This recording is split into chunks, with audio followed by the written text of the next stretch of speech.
Kita start mustalah dulu ya. Hadis dulu.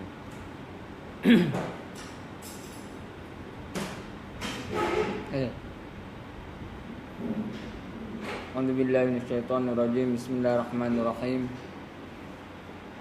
Assalamualaikum warahmatullahi taala wabarakatuh. Alhamdulillahirabbil alamin. Wa bihi nasta'in. Wassalatu wassalamu ala asyrafil anbiya wal mursalin wa ala alihi wa sahbihi wa man tabi'ahum bi ihsanin ila yaumiddin, amma ba'd. Alhamdulillah, bersyukur kita kepada Allah SWT kerana Allah SWT telah kurniakan kepada kita nikmat untuk kita dapat belajar ilmu Allah SWT. Wa majtama'a qaumun fi baitin min buyutillah yatluna kitaballah wa yatadarasunahu bainahum illa nazalat 'alaihimus sakinah wa ghashiyatuhumur rahmah wa haffathumul malaikah wa dzakarahumullahu fi man 'indah. Jadi insyaallah pada pagi ini kita akan menyambung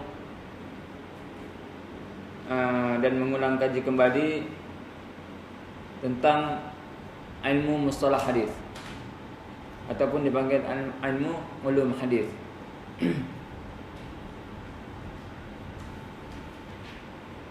Jadi ilmu ulum hadis ini adalah ilmu yang berkait rapat dengan disiplin ilmu hadis, yang mana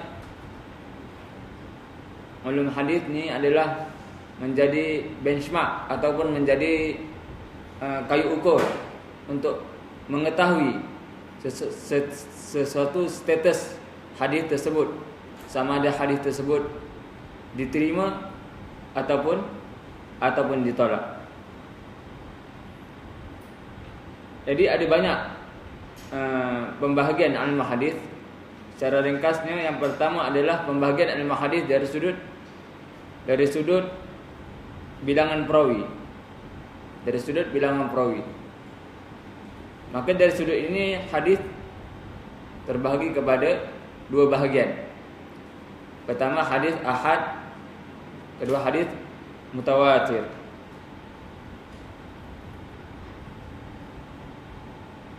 Yang kedua, hadis dari sudut secara umum terbahagi kepada dua, iaitu hadis dirayah dan riwayah.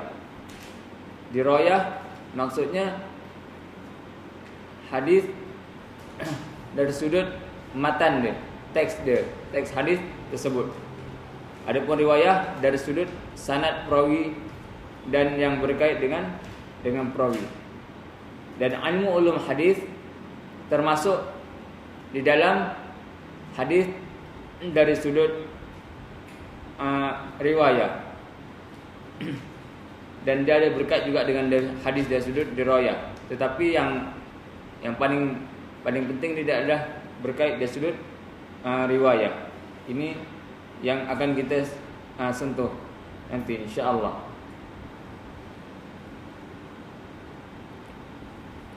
Okey. Dari sudut tadi pembahagian hadis mengikut bilangan perawi terbagi kepada dua yang kita sebut tadi, yaitu pertama adalah mutawatir. Oh, tak ada ini ya. Itu dia. Boleh pakai maka.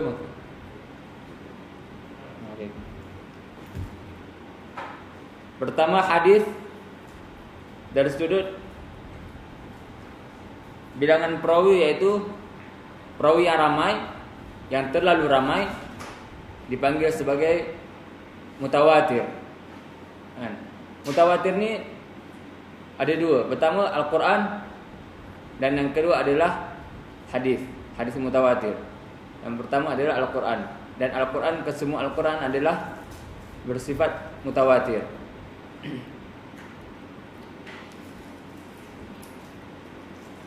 Yang kedua, bilangan perawi yang sedikit, yang kurang daripada mutawatir, disebut sebagai ahad. Boleh lihat ya.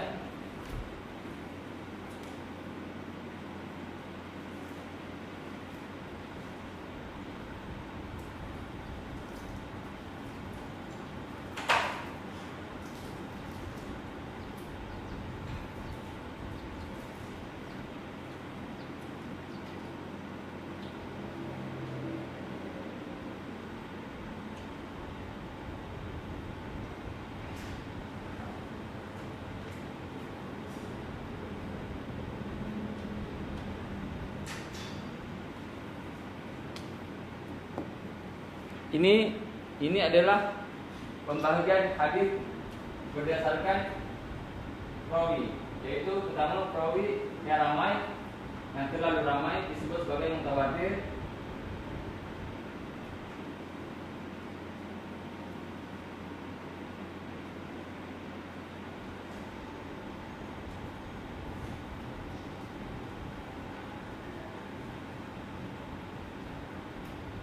Kedua, perawi yang kurang daripada perawi yang pertama disebut sebagai ahad. Perawi yang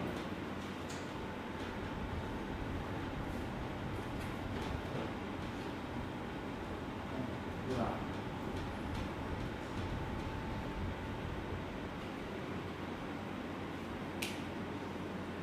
Apa perbezaan antara dua ini? Adalah perbezaan antara mutawatir dan ahad. Hadis mutawatir dia tidak memerlukan kepada syarat-syarat yang akan dikenakan kepada hadis ahad.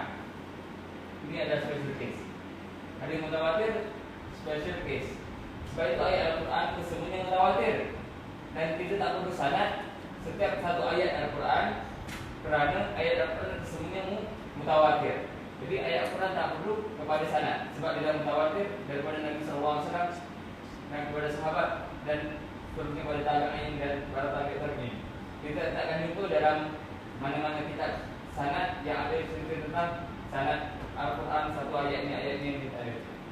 Sebab dia tidak memerlukan kepada perbahasan seperti mana hadis ahad. Itu mutawatir. Begitu juga hadis-hadis yang mutawatir. Hadis-hadis yang bersifat mutawatir, dia tidak macam Quran. Kalau Quran, keseluruhan Quran adalah mutawatir. Keseluruhan Quran adalah mutawatir. Siapa yang mengingkari satu ayat daripada ayat Al-Quran, confirm dia tu kafir. Confirm dia tu kafir. Ini secara mutlak. Dia mengingkari sama dia jahil atau tak jahil, dia tetap boleh jatuh kafir kerana dia telah mengingkari perkara yang mutawatir. Adapun hadis yang mutawatir ni hadis terlalu sedikit. Nanti kita akan sebutkan nama kitab yang berkaitan dengan hadis dan mengumpulkan hadis-hadis yang mutawatir. Yang kedua, hadis ahad. Secara ringkas saya akan terangkan supaya semua faham. Hadis ahad adalah hadis yang darjatnya kurang daripada mutawatir. Perawi dia kurang. Perawi maksudnya orang yang melaporkan. Orang yang melaporkan daripada Nabi SAW, sahabat, para sahabat tabi'in, tabi'in dan para ulama dan seterusnya.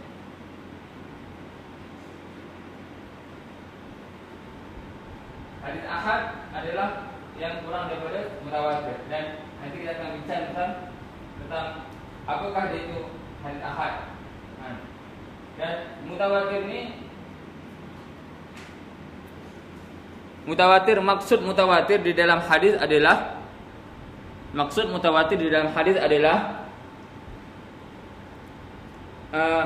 kesepakatan para perawi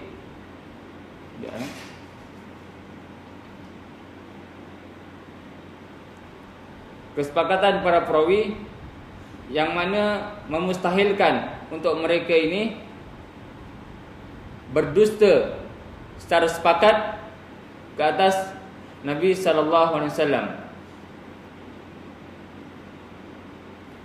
Disebut di sini ada 4 syarat kepada sesuatu hadis itu menjadi hadis mutawatir. Pertama, mesti diriwayatkan hadis itu dengan jumlah bilangan perawi yang terlalu ramai. Yang kedua, bilangan tersebut mestilah ramai di setiap peringkat. Maksudnya, kalau ada 3 peringkat, misalnya daripada sahabat,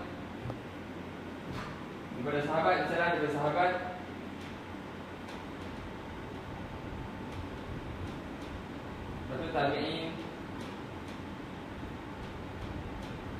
dan seterusnya tabi'in.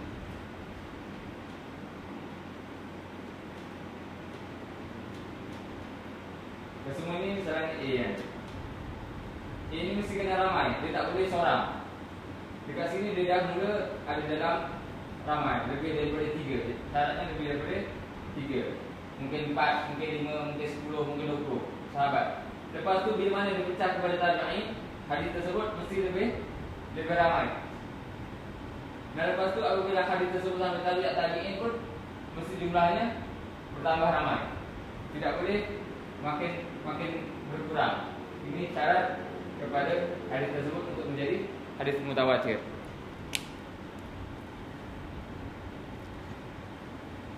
Yang kedua, mustahil.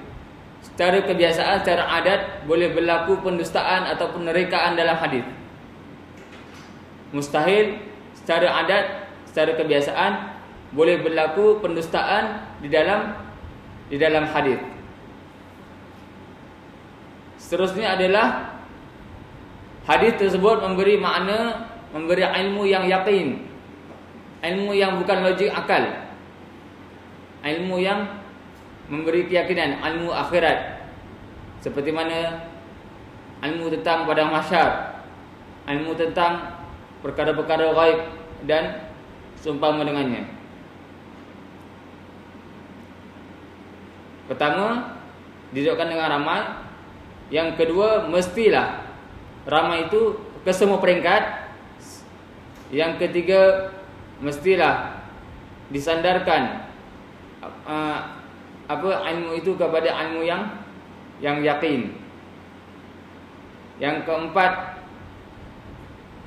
mestilah ilmu tersebut bukan ilmu logik akal, iaitu ilmu yang berkait dengan hissi, ilmu yang kita tak tahu, ilmu tentang ilmu ghaib misalnya, ilmu tentang hari akhirat dan seumpama dengannya.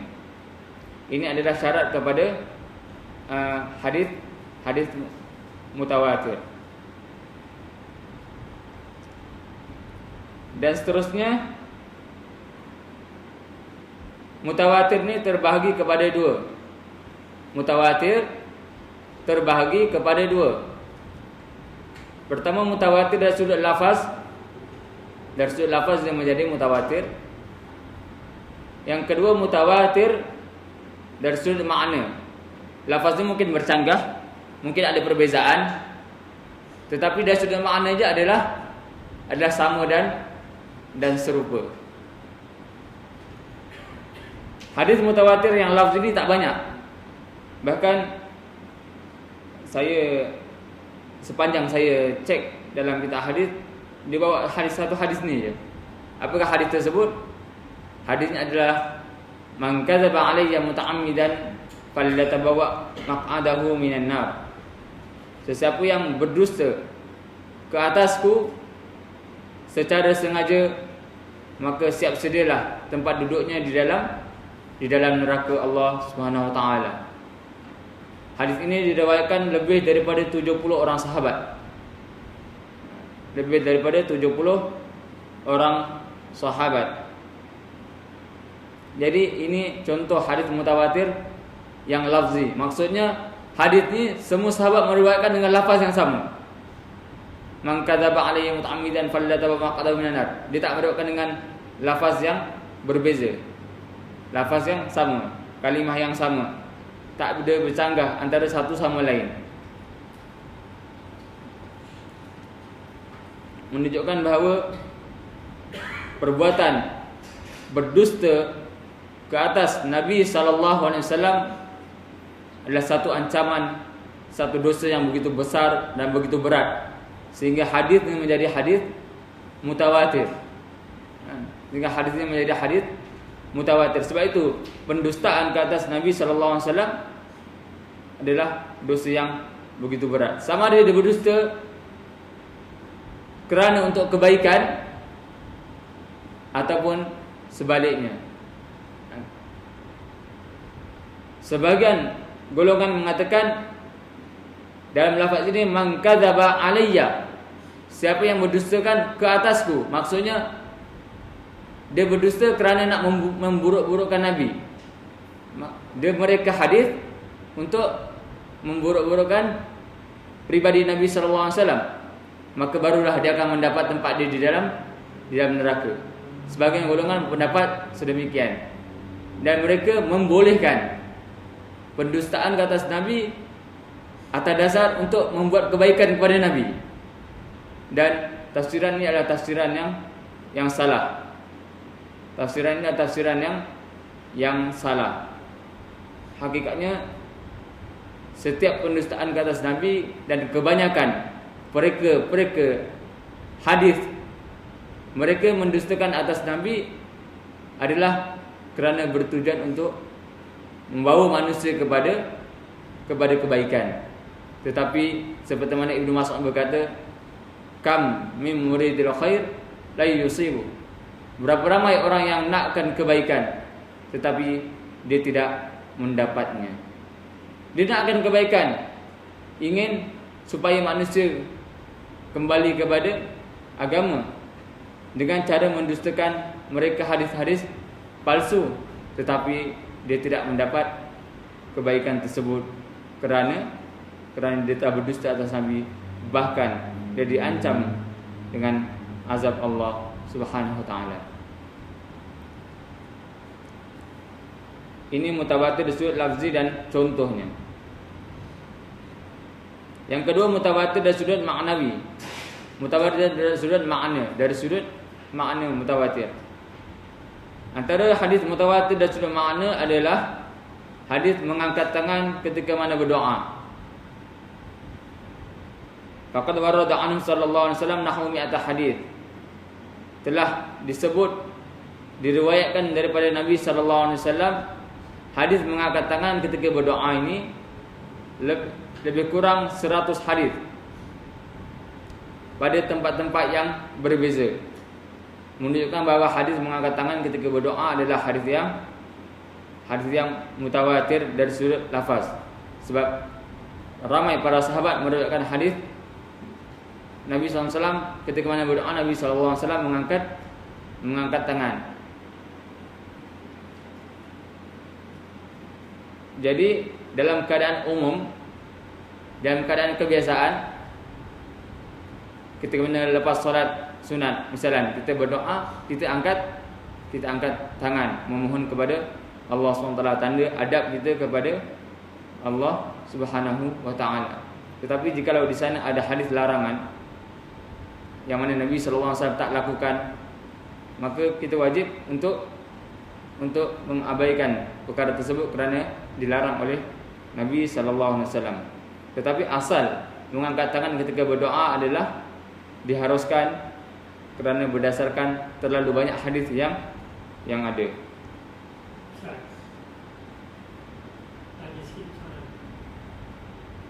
Asalnya bila dari hadis sesuatu perkara yang dilakukan tak ada dalil melarang. Jadi apakah benda ini benar dalam Islam?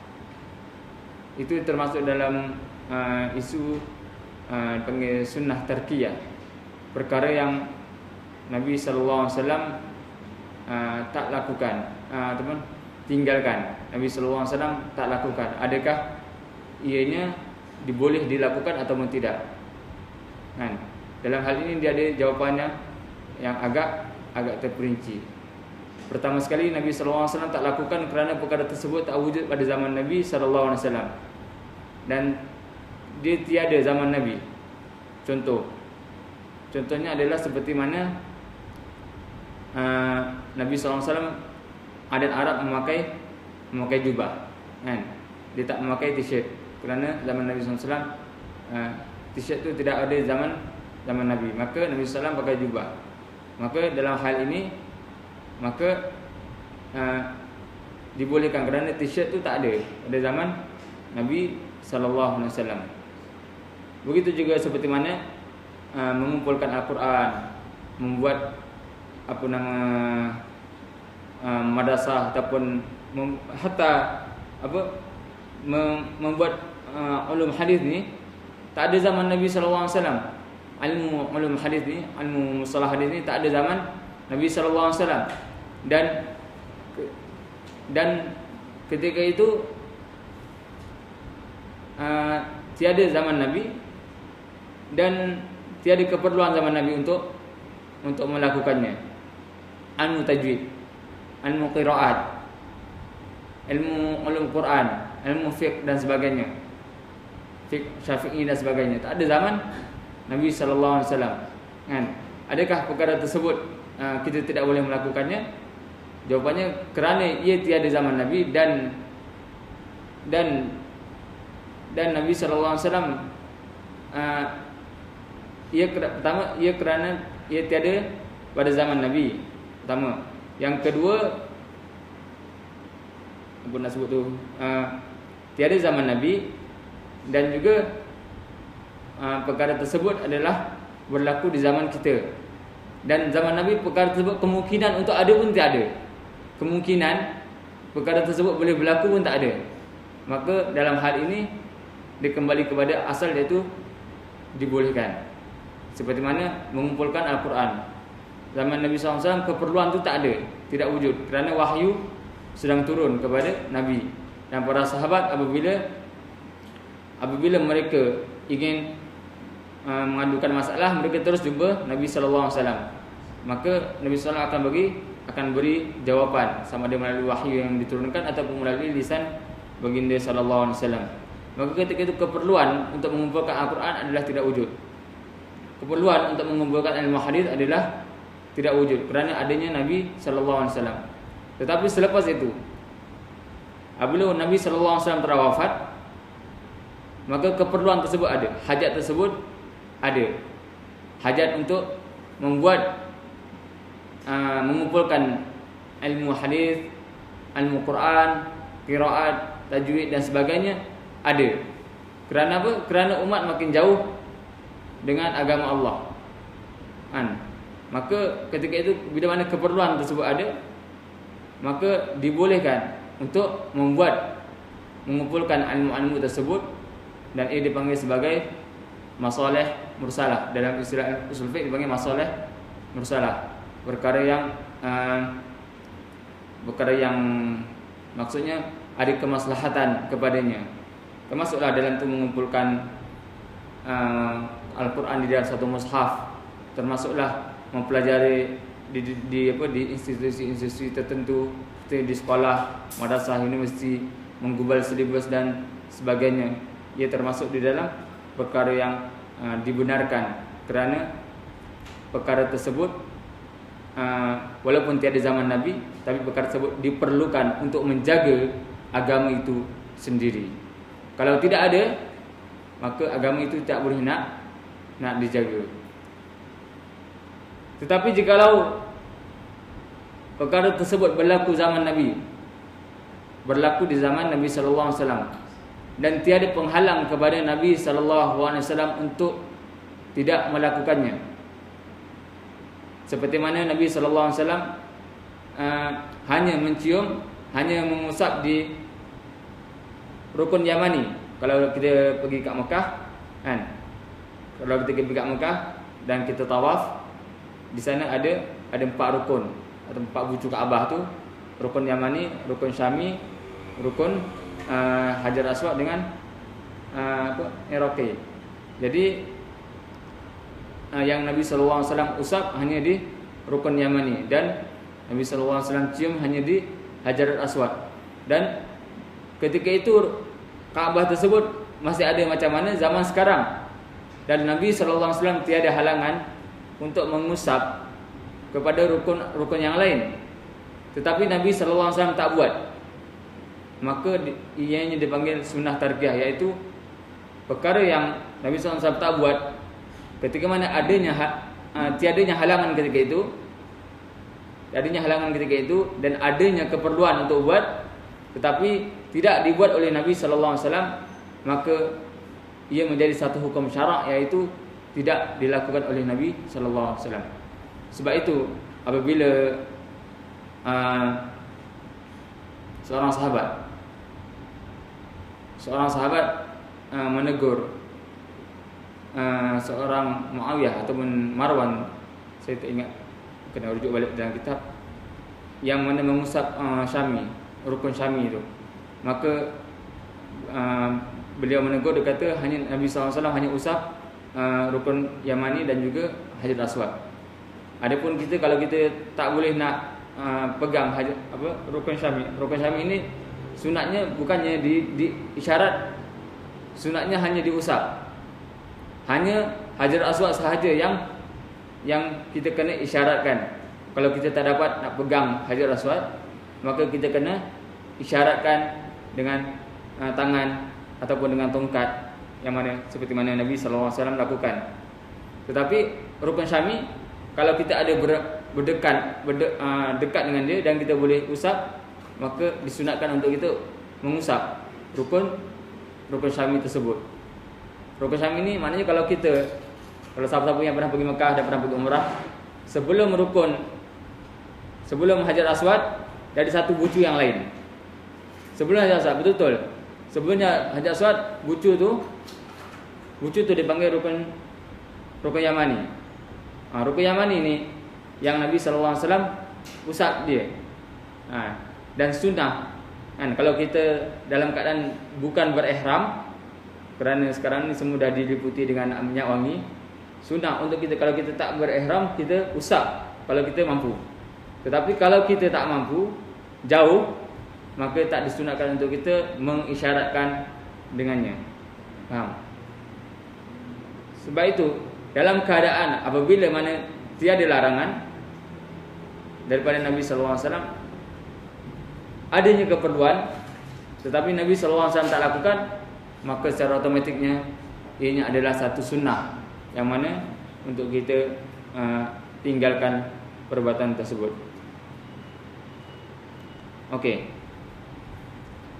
Seterusnya contoh yang lain adalah hadis al-mas 'alal khuffain, iaitu menyapu khuf. Kalau kita pergi ke negara sejuk atau negara panas, kat Malaysia pun boleh lakukan, cuma jarang orang lakukan. Kebiasaan kalau kita pergi ke negara sejuk atau negara panas, kita akan pakai khuf dan kita akan sapu khuf ni ganti kepada basuh kaki. Apabila kita dah sapu khuf, maka kalau kita seorang yang mukim, maka waktunya adalah sehari semalam, dan untuk orang yang musafir waktunya adalah 3 hari 3 malam. Maksudnya apabila kita batal wudu, kita ambil wudu, kita basuh keseluruhan anggota tubuh badan kita. Maksudnya kita ambil wudu macam biasa dan kita basuh kaki dan sebagainya. Lepas tu kita pakai khuf. Lepas kita pakai khuf, kan, apabila kita batal wudu, kita cuma sapu khuf. Dan sapu khuf bukan sapu bawah, sapu di atas khuf. Azal itulah sunnah Nabi SAW. Walaupun yang kotornya adalah bawah, tetapi sunnah Nabi di atas, maka kewajiban untuk kita adalah mengikuti sunnah Nabi SAW, itu sapu khuf di sebelah atas. Begitu juga antara hadis yang mutawatir yang lafzi adalah hadis al-haud. Itu hadis yang mana Nabi SAW ada telaga di hari mahsyar kelak, yang mana baginda akan bagi minum kepada kita daripada telaga tersebut. Telaga tersebut dipanggil al-haud. Dalam bahasa Arab dipanggil al-haud. Al-haud ini adalah telaga yang besar, yang mana dia bersambung sumber dia dengan telaga Al-Kautsar, sungai Kautsar yang terdapat di syurga Allah SWT. Antaranya hadis yang mutawatir adalah hadis raf'ul yadaini fi shalah. Hadis mengangkat kedua tangan ketika mana solat. Ketika kita buat ihram, kita kena angkat kedua tangan. Begitu juga ketika lepas rakaat yang kedua, kita angkat dua tangan. Hadis-hadis ini adalah hadis yang mutawatir. Ini contoh-contoh hadis yang bersifat mutawatir dari sudut maknawi, iaitu dari sudut teks dia banyak. Maksudnya dia ada lafaz ni sikit, dia tak sama macam hadis tadi. Kalau hadis tadi kalau kita cari ke mana-mana kitab pun, dia akan dengan kalimah tersebut, iaitu kalimah man kadzaba alayya muta'ammidan falyatabawwa maq'adahu minan nar. Lafaz tu je. Ataupun kalau dalam bahasa Melayu disebut sesiapa yang berdusta ke atasku secara sengaja, maka siapkanlah untuk tempat duduknya di dalam neraka Allah SWT. Lafaz tu je, dia tak akan lari daripada lafaz tu. Tetapi hadis macam hadis tadi yang disebut tadi adalah lafaznya berbeza-beza, tetapi kesemuanya oleh kerana terlalu banyak riwayat berkenaan dengan hadis tersebut, maka dia digelar sebagai hadis mutawatir. Okey. Kitab-kitab yang mengumpulkan hadis mutawatir tak banyak sebab hadis mutawatir adalah sikit. Antaranya kitab yang ditulis oleh As-Suyuti yang bernama Al-Azhar Al-Mutanathirah fil Akhbar Al-Mutawatirah. Al-Azhar Al-Mutanathirah fil Akhbar Al-Mutawatirah. Ini ditulis oleh Al-Imam As-Suyuti rahimahullah taala. Yang kedua ditulis juga oleh As-Suyuti, dia meringkaskan kitab dia yang pertama iaitu Qatful Azhar. Yang ketiga kitab Nazmul Mutanathir minal Ahadits Al-Mutawatir oleh Al-Imam Al-Qattani. Ini kitab yang masyhur berkenaan dengan hadis mutawatir. Jadi hadis mutawatir apabila kita dah masuk hadis sahih nanti, kita tak perlu dah rujuk maksudnya sanad hadis mutawatir. Sebab hadis mutawatir tak perlu dikaji sanad dia. Dia tak sama dengan hadis ahad. Okey. Seterusnya kita akan masuk kepada hadis ahad. Hadis ahad. Apa maksud hadis ahad? Hadis ahad adalah yang kurang darjatnya daripada hadis mutawatir. Jadi hadis ahad yang secara ini dia akan terbagi kepada 3 bahagian. Pertama hadis masyhur, kedua hadis aziz, ketiga hadis gharib. Hadis masyhur, kedua hadis aziz, dan yang ketiga hadis gharib. Okey.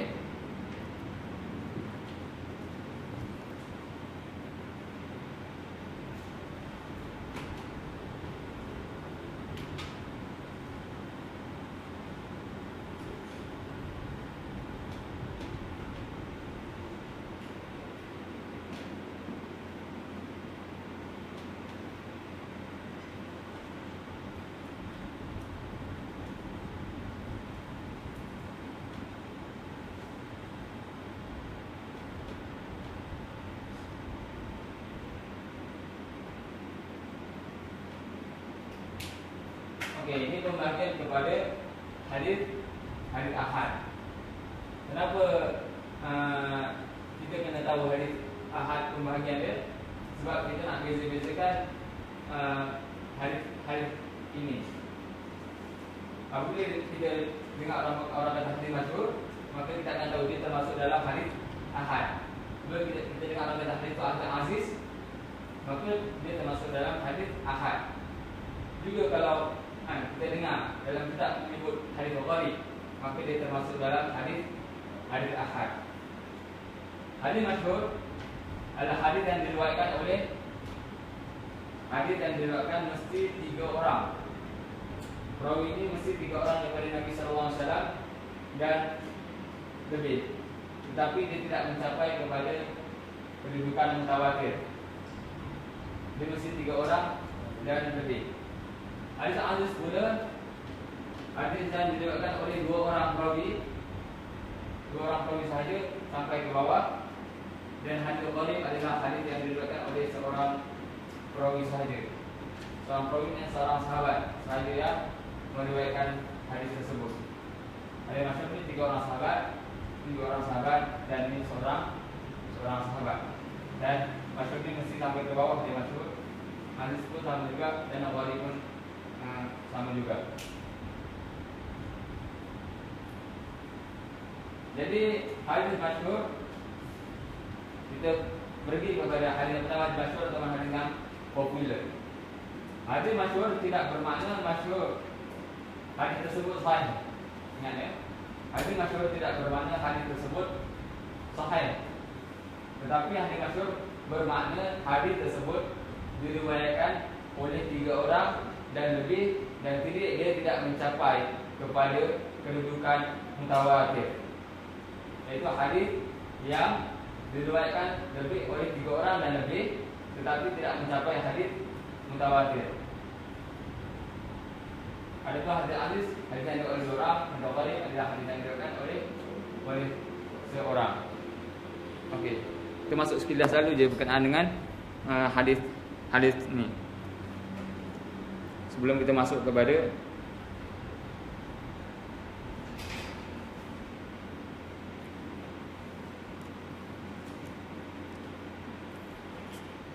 okey, hadis masyhur antaranya adalah hadis di sini disebut dalam kitab Taisir Mustalah hadis ni disebut adalah misalnya hadis innallaha la yaqbidul 'ilm intiza'an yantazi'uhu min suduril ulama walakin yaqbidul 'ilm biqabdil ulama hatta idza lam yabqa 'aliman ittakhadha an-nas ru'asan juhalan fasu'ilu fa'aftu bighairi 'ilm fadallu wa adallu. Sesungguhnya Allah tidak mengangkat ilmu dengan intizaan secara tiba-tiba daripada dada-dada para ulama, tetapi dia mengambil ilmu, mengangkat ilmu dengan mengambil para ulama, sehingga apabila tiada para ulama maka manusia akan mengambil pemimpin-pemimpin mereka yang jahil, maka ditanya kepada mereka, maka mereka akan memberi fatwa dengan tanpa ilmu, maka mereka sesat lagi, mereka menyesatkan. Maksud hadis ini adalah Allah SWT tidak angkat ilmu tersebut dengan secara tiba-tiba, tetapi dengan dimatikan para alim ulama. Dan apabila para alim ulama makin tiada, maka manusia akan berfatwa, maka mengambil golongan-golongan yang jahil sebagai rujukan mereka, dan apabila ditanya tentang pendapat, maka mereka akan berfatwa tanpa ilmu dan mereka akan sesat lagi, menyesatkan. Jadi hadis ini diriwayatkan oleh Bukhari, Muslim, Tabrani dan lain-lain. Hadis sahih.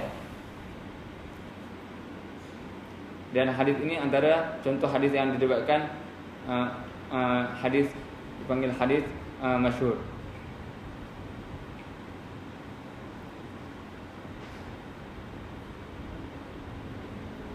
Lepas tu di sini disebut contoh-contoh hadis masyhur. Antaranya hadis masyhur di sisi ahli hadis, yaitu hadis tentang kunut, yaitu Rasulullah sallallahu alaihi wasallam berkunut selama sebulan selepas rukuk dan berdoa untuk Bani Raqmin dan Zakwan. Hadis ini disebut dalam Bukhari dalam Kitabul Witir. Hadis ini masyhur di kalangan para ahli hadis. Yang kedua, hadis yang masyhur di kalangan ahli hadis dan juga para ulama dan juga orang awam, seperti hadis al-muslimu man salimal muslimuna min lisanihi wa yadihi. Seorang muslim itu adalah mereka yang selamat, mereka yang sejahtera, mereka yang sejahtera orang muslim yang lain daripada kejahatan tangannya, kejahatan lidahnya dan juga kejahatan tangannya, yaitu perbuatannya. Yaitu orang muslim adalah mereka yang tidak menganiaya orang, tidak menjadikan orang lain itu sebagai bahan untuk dilepaskan geram dan seumpamanya. Hadis ini sahih juga dalam Bukhari. Dan juga hadis abghadul halali ila Allah talaq ni hadis yang masyhur di kalangan fuqaha, yaitu perkara yang paling halal di sisi, perkara yang paling benci yang halal di sisi Allah, yang Allah Taala paling benci adalah talak. Hadis ini Al-Albani telah dhaifkan, tapi di sini sebut Al-Hakim telah sahihkan tetapi dengan lafaz yang lain. Ini hadis yang masyhur di kalangan para fuqaha ataupun ahli fiqh. Juga hadis yang masyhur di sisi para ahli usul ataupun ulama usul fiqh, yaitu hadis rufi'a an ummati al-khata' wan nisyan wa mastukrihu alaih.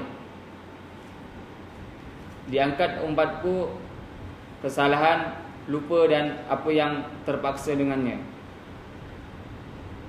Hadis ini masyhur di kalangan orang usul. Maknanya popular. Hadis tersebut popular di kalangan ahli-ahli usul. Sebab ahli usul ni biasa bila dia nak buat hukum, dia akan kembali kepada hadis ini. Hadis yang masyhur di kalangan orang awam adalah antaranya hadis al-ajlatu minasyaitan. Bersegera-segera itu adalah daripada syaitan. Hadis ini diriwayatkan oleh At-Tirmizi, dan At-Tirmizi mengatakannya sebagai hasan. Itu hadis al-ajlatu minasyaitan. Itu hadis bersegera itu daripada syaitan. Ini dipanggil hadis-hadis yang masyhur dari sudut kategori. Dari sudut hukum hadis masyhur, adakah hadis masyhur diterima atau ditolak? Hadis masyhur ada di sana hadis yang sahih, ada di sana hadis yang dhaif, bahkan ada di sana hadis yang palsu. Dan kebiasaan yang tersebar di grup-grup WhatsApp, majoritinya adalah hadis yang dhaif ataupun hadis yang palsu. Seperti mana hadis tentang makan buah tembikai, itu hadis palsu. Dan banyak lagi hadis-hadis palsu yang tersebar. Antaranya, barang siapa yang mengingatkan aku dengan bulan sekian, maka dia akan selamat daripada azab neraka. Itu adalah hadis yang palsu. Bahkan sebahagian mereka yang begitu berani sekali menisbahkan hadis-hadis tersebut kepada Bukhari dan Muslim, sedangkan tiada hadis tersebut di dalam Bukhari dan Muslim. Okey. Jadi kita faham ya, hadis yang masyhur tidak mesti hadis itu sahih. Dia perlu dicek sanad dia. Maka dia boleh jadi sahih, boleh jadi hasan, boleh jadi dhaif, bahkan boleh jadi palsu. Antara ulama yang menulis kitab berkenaan hadis yang masyhur adalah, yang mengumpulkan hadis masyhur adalah Al-Imam As-Sakhawi dalam kitabnya yang dipanggil Al-Maqasid Al-Hasanah fi mashtahara ala al-sinah, iaitu maksud yang baik daripada apa yang popular di kalangan manusia, di kalangan lisan-lisan. Begitu juga oleh Al-Ajluni dalam kitab Kashful Khafa wa Mazidul Ilbas. Begitu juga ditulis oleh Ibnu Daibah Asy-Syaibani dalam kitab Tamyizut Thayyib minal Khabith fi ma yaduru 'ala al-sinatin nas minal hadith. Ini semua nama kitab-kitab yang menunjukkan kepada hadis tersebut hadis yang popular di kalangan manusia, dan tak mestinya hadis tersebut sahih. Apabila kita tengok hadis tersebut Imam Sakhawi tak ada al-maqasid al-hasanah, bukan bermaksud hadis itu sahih. Kena tengok balik hadis itu. Apabila ditulis oleh Al-Ajluni dalam Kashful Khafa, maka tidak bermakna hadis tersebut sahih. Benda ni perkara paling penting. Bukan bermakna sebab apa? Sebahagian orang menganggap, oh hadis ni dah hadir dalam kitab ni, maka hadis tersebut sahih. Kita kata tidak. Kena tengok metod para ulama. Seperti mana kitab dipanggil kitab Al-Kamil Ibnu Ali. Kitab tersebut menghimpunkan perawi-perawi yang telah ditajrih dipanggil, ataupun telah dikritik, dan di sana diletakkan hadis-hadis yang mana yang ditulis oleh perawi-perawi tersebut. Jadi bila mana hadis tersebut ada dalam kitab tu, menunjukkan bahawa hadis tersebut ada masalah. Seperti mana hadis yang terdapat dalam Musnad Firdaus Ad-Dailami. Ad-Dailami atau riwayat Ad-Dailami. Imam Dailami ni dia telah menulis satu kitab dipanggil kitab Musnad Al-Firdaus. Dan situ dia mengumpulkan ke semua hadis-hadis yang ada masalah. Maka apabila kita nampak hadis tersebut rujukannya adalah Musnad Ad-Dailami ataupun Musnad Al-Firdaus, maka bermakna hadis tersebut ada masalah di sisi beliau. Bukan bermakna hadis tersebut hadis yang sahih. Jadi di sana ada kitab-kitab para ulama yang mereka menulis kitab untuk mengumpulkan hadis-hadis ni, untuk membezakan antara hadis yang sahih, ada juga macam ni untuk mengumpulkan hadis yang masyhur sahaja, untuk mengumpulkan hadis yang mutawatir sahaja, bukan untuk menghukum hadis tersebut sebagai sahih. Yang kedua adalah Al-Aziz. Al-Aziz tadi iaitu hadis yang diriwayatkan oleh dua orang dalam satu peringkat dan semua peringkat, diriwayatkan oleh dua orang sahaja. Dan hadis tentang Al-Aziz ni, hadis yang dipanggil hadis Aziz ni terlalu sedikit. Terlalu sedikit. Dia tidak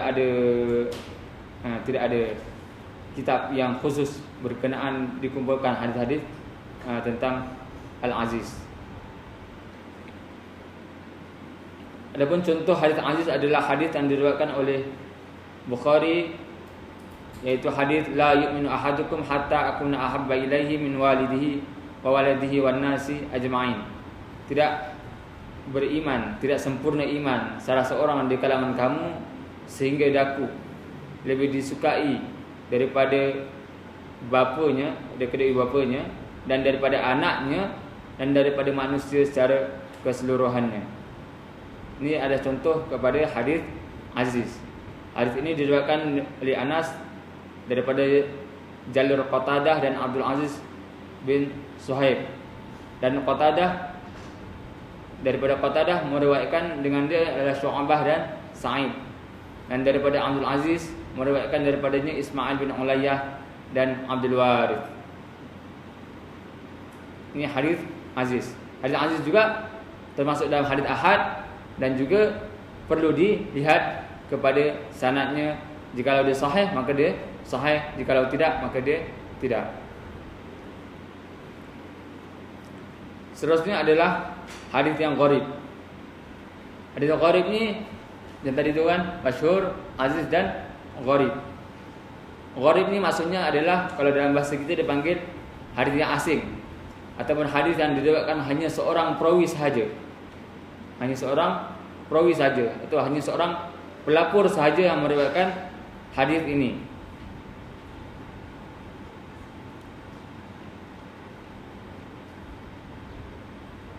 Dia bukan ramai, seorang sahaja yang meriwayatkan hadis ini, dan hanya dia berseorangan sahaja, bersendirian dia meriwayatkan hadis ini, maka dipanggil hadis tersebut hadis yang gharib, hadis yang asing.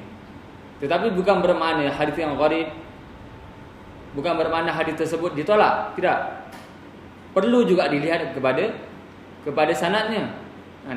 Jikalau yang meriwayatkan walaupun dia seseorang, tetapi dia adalah anak murid utama kepada syekh tersebut, anak murid utama, dan dia dikenali sebagai orang yang paling thiqah, paling dipercayai, paling dhabit, paling cekap dalam penulisan dan ingatan, maka ia tidak bermakna hadis dia itu adalah hadis yang ditolak. Perlu dilihat kepada siapa yang meriwayatkan hadis tersebut.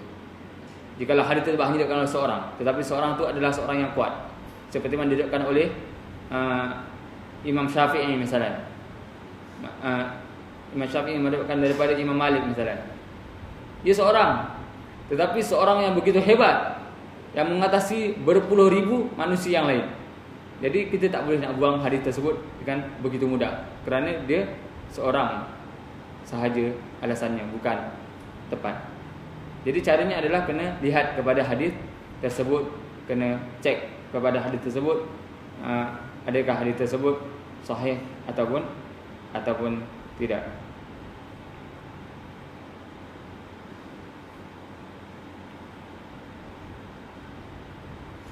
Antara contoh hadis yang diriwayatkan, hadis ni masih popular sekarang, tetapi diriwayatkan oleh seorang sahaja daripada sahabat,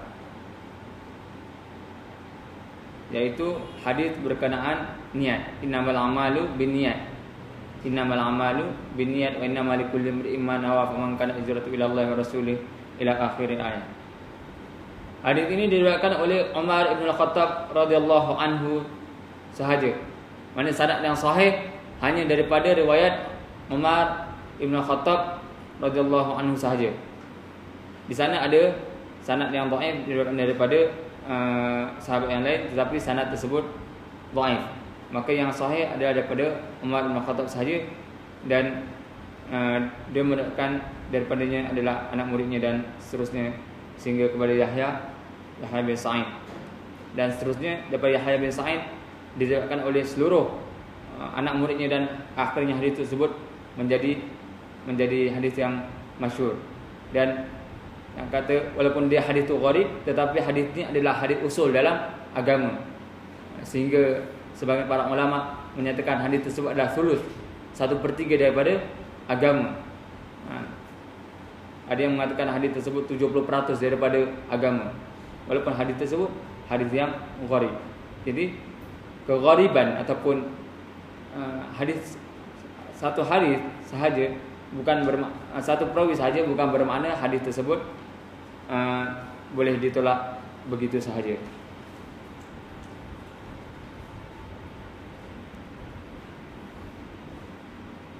Seterusnya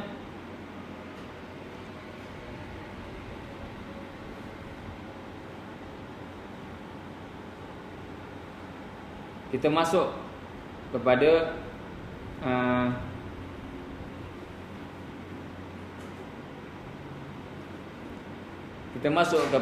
hadis sahih. Hadis sahih. Jadi hadis sahih ini tadi pembagian hadis berdasarkan bilangan perawi. Yang kali ini pembagian hadis berdasarkan kedudukan hadis. Pertama, hadis yang sahih. Kedua, hadis yang mardud, yang ditolak.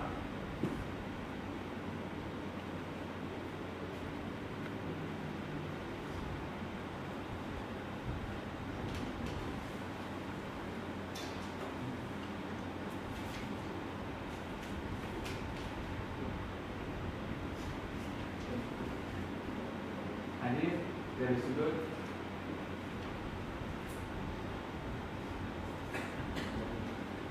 penerimaan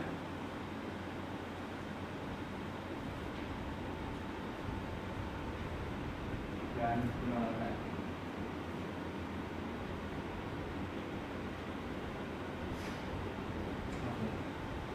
Dia terbagi kepada dua.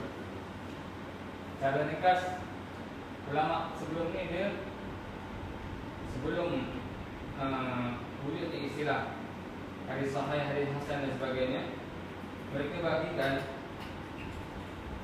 hadis ini kepada dua bahagian. Pertama, hadis yang makbul, saya disebut sebelum ini dalam ya. Kedua, hadis yang mardud. Sudah masalah lah makbul dan mardud.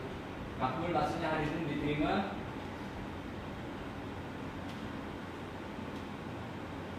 yang mardud ini maksudnya hadis ini ditolak. Ini pembagian pertama para ulama di zaman-zaman awal. Mereka bagikan hadisnya kepada hadis yang diterima dengan hadis yang ditolak. Apabila disebut hadis itu mardud, maka mereka tolak terus hadis tersebut. Apabila makbul, langsung mereka terus menerima hadis tersebut. Kemudian datang zaman seterusnya barulah dibagikan hadis kepada sahih, hasan, dhaif dan mawdu'.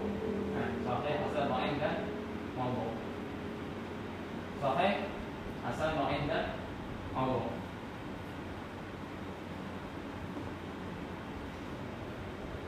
Hadis yang sahih ada 4 syarat ataupun 5 syarat seperti mana disebut oleh Ibnu Hajar. Selepas tu hadis makbul tersebut macam tadi tu, hadis ni yang zaman awal mereka bagikan hadis kepada dua bahagian. Pertama makbul, kedua mardud. Hadis yang diterima yang boleh diamalkan dengannya. Kedua hadis yang mardud, hadis yang tak ditolak, yang tidak boleh beramal dengannya. Kemudian datang seterusnya, zaman seterusnya mereka bagikan kepada hadis makbul tersebut. Hadis makbul tersebut dibagikan kepada dua bahagian. Hadis yang diterima tersebut dibagikan kepada dua bahagian. Pertama hadis yang sahih, kedua hadis yang hasan. Hadis yang sahih, kedua hadis yang hasan.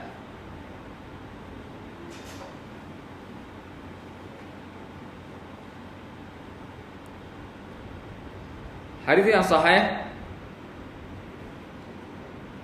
nanti kita akan sebutkan apakah syarat dia.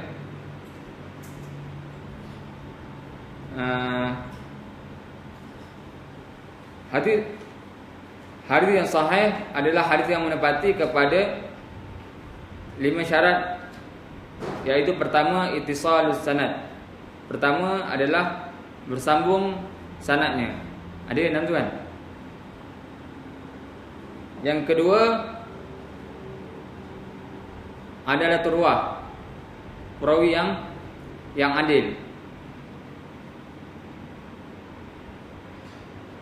Yang ketiga dhabtur ruwah, perawi yang sempurna dia punya ingatan dan hafalan dia. Yang keempat ghairu ma'allal, tiada kecatatan pada hadis tersebut. Dan yang kelima ghairu syadz, adalah adam syadz, iaitu tiada syadz pada hadis tersebut.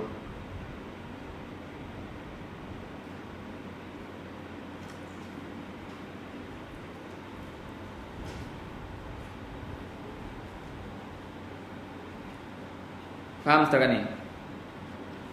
Ittisal sanad maksudnya bersambung sanad daripada seorang perawi kepada perawi yang lain tanpa ada putus. Yang kedua adalah turwah, itu rawi tersebut mestilah seorang yang adil. Nanti kita akan berincikan tentang apakah keadilan para perawi yang dimaksudkan. Yang ketiga dhabtur ruwah, yaitu perawi yang sempurna ingatan, sempurna hafalannya, tidak berubah pemikirannya, sama ada ketika kitab dia terbakar, ataupun ketika tua dia, ataupun ketika dia kitab dia hilang, kitab dia tenggelam dan sebagainya. Lepas tu ada musyudzuz, iaitu hadis tersebut tidak bercanggah dengan hadis lain yang sahih juga, maka dipanggil tiada syadz. Yang kelima adamul illah, iaitu tiada kecacatan pada hadis tersebut, iaitu hadis tersebut bukan dipanggil hadis yang ma'lul, hadis yang ada kecacatan. Okey, ini secara ringkas tentang syarat hadis sahih. Ustaz, dalam buku ni dia hadis sahih. Nanti kita mana.